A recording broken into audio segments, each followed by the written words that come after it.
চাকরির প্রতিশ্রুতি দিয়ে সহবাস ও জোর করে গর্ভপাত করানোর অভিযোগ উঠেছে পদ্মশ্রী কার্তিক মহারাজের বিরুদ্ধে। নির্যাতিতা মহিলার অভিযোগের পরই শোরগোল শুরু হয়। কার্তিক মহারাজ বিজেপি ঘনিষ্ঠ হওয়ায় রাজনীতি মহলে চলছে জোর চর্চা। আগে শুনেনি নির্যাতিতা ঠিক কি অভিযোগ করেছেন। ব্যাপারটা হচ্ছে, আমাকে ইনকাম করার প্রয়োজন মনে করেছিলাম। গ্র্যাজুয়েশন কমপ্লিট করেছিলাম, আমি একটা করেসপন্ডেন্সে এমএ করার চেষ্টা করছিলাম। তা যাই হোক, সেটা কমপ্লিট হয়নি আমার। তো আমি যেহেতু গ্র্যাজুয়েশন ছিলাম, উনি বললেন যে গ্র্যাজুয়েট মেয়েদেরকে নেওয়া হয় আমার আশ্রমে, তা তুমি ওখানে যেতে পারো। আমি সেই মুহূর্তে তখন বাবার বাড়িতে ছিলাম। এবার ব্যাপারটা হচ্ছে, আমার তখন কেস চলছিল একটা। যে আমার শ্বশুরমশাইও পাঠালেন, বললেন যে তুমি ওই ভারত সেবাশ্রম সঙ্গে গিয়ে থাকো, তাহলে তোমার মনটাও ভালো হবে, তুমি ওখানে কাজ করো। দিয়ে আমাকে উনি প্রাইমারিতে ঢুকিয়েছিলেন, প্রাইমারি স্কুলে তুমি ক্লাস নেবে। দিয়ে আমি ডিসেম্বরে গিয়েছিলাম, 12 সালের ডিসেম্বরে আমি প্রথমে বেলডাঙ্গায় গিয়েছিলাম, এবং বেলডাঙ্গা থেকে উনি আমাকে চানকের স্কুলে পাঠিয়ে দিয়েছিলেন। এটা হচ্ছে চানক আদিবাসী আবাসিক স্কুল। 2013 সালের জানুয়ারি থেকে সেশন শুরু হয়েছিল। হ্যাঁ, ওখানে যাওয়ার পরে আমাকে বলা হয়েছিল যে তোমাকে একটা ঘর দেওয়া হবে পার্সোনাল। হ্যাঁ, তুমি সেই ঘরে থাকবে এবং তোমাকে 2-2.5 হাজার টাকা বেতন দেওয়া হবে, থাকা খাওয়া ফ্রি। এবং আমি সেইটা ভেবে আমি দেখলাম যে না, আমার একটা কাজ হচ্ছে, তাহলে আমার হাত খরচা হবে, আমি তাহলে সেখানে যাই।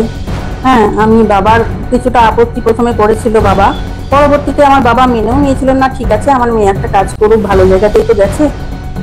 প্রথমে বাবা আপত্তি করেছিলেন যে না, ওই ওনাদের আশ্রয়ে যাওয়ার দরকার নেই। হ্যাঁ, কেসের মধ্যে যাচ্ছে, তো কেসের মাধ্যমেই যাও।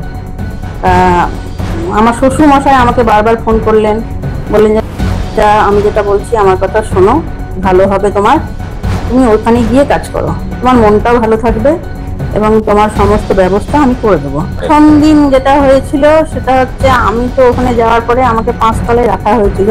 5 তলায় একটা রুম আছে, ওটা ওখানে বলেছিল যে একটা গেস্ট রুম। হ্যাঁ, একটা হল ঘরের মতো অনেকগুলো বেড আছে, এবং সেখানে আমি একাই ছিলাম, একাই আমাকে থাকতে দিয়েছিলেন।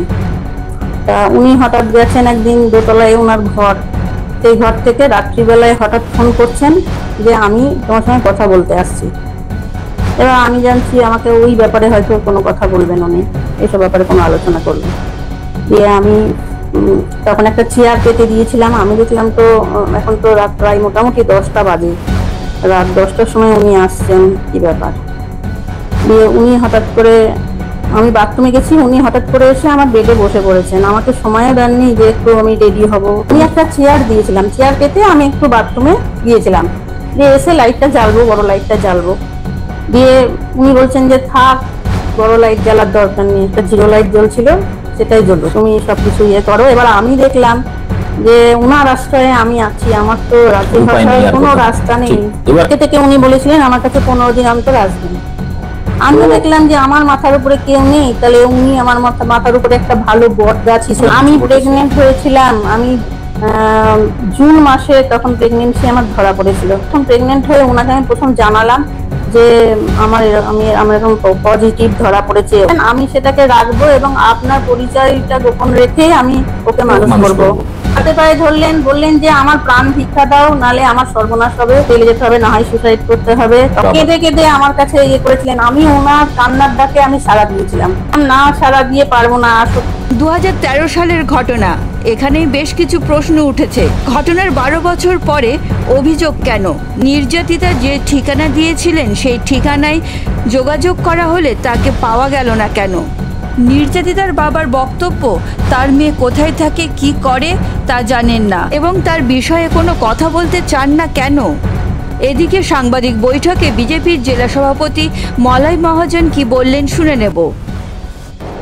পদ্মশ্রী পুরস্কার প্রাপ্ত ভারত সেবাশ্রম সংঘের দায়িত্বপ্রাপ্ত শ্রী কার্তিক মহারাজের স্বামী কার্তিক মহারাজের বিরুদ্ধে যে অভিযোগ আনা হয়েছে, তার প্রেক্ষিতে আমরা ভারতীয় জনতা পার্টি বহরমপুর জেলার পক্ষ থেকে বলতে চাই যে আমি নিশ্চিত তো তার বিরুদ্ধে যে অভিযোগ আনা হয়েছে সেটা সর্বৈব মিথ্যা।